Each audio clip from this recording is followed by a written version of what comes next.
Évangile selon Matthieu, chapitre 3.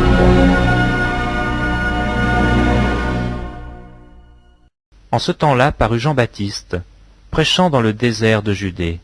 Il disait, « Repentez-vous, car le royaume des dieux est proche. » Jean est celui qui avait été annoncé par Ésaïe le prophète, lorsqu'il dit, « C'est ici la voix de celui qui crie dans le désert. Préparez le chemin du Seigneur, aplanissez ses sentiers. » Jean avait un vêtement de poil de chameau et une ceinture de cuir autour des reins. Il se nourrissait de sauterelles et de miel sauvage. Les habitants de Jérusalem, de toute la Judée et de tout le pays des environs du Jourdain se rendaient auprès de lui, et confessant leurs péchés, ils se faisaient baptiser par lui dans le fleuve du Jourdain. Mais voyant venir à son baptême beaucoup de pharisiens et de sadducéens, il leur dit, « Race de vipères, qui vous a appris à fuir la colère à venir? Produisez donc du fruit digne de la repentance, et ne prétendez pas dire en vous-même, « Nous avons Abraham pour père », car je vous déclare que de ces pierres-ci, Dieu peut susciter des enfants à Abraham. Déjà la cognée est mise à la racine des arbres. Tout arbre donc qui ne produit pas de bons fruits sera coupé et jeté au feu.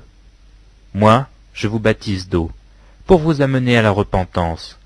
Mais celui qui vient auprès moi est plus puissant que moi, et je ne suis pas digne de porter ses souliers. Lui, il vous baptisera du Saint-Esprit et de feu.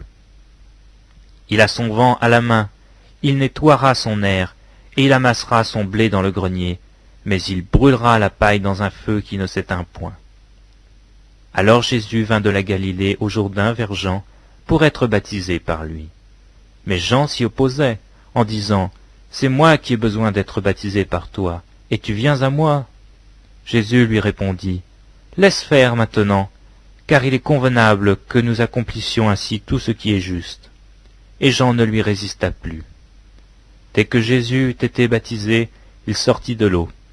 Et voici les cieux s'ouvrirent, et il vit l'Esprit de Dieu descendre comme une colombe et venir sur lui.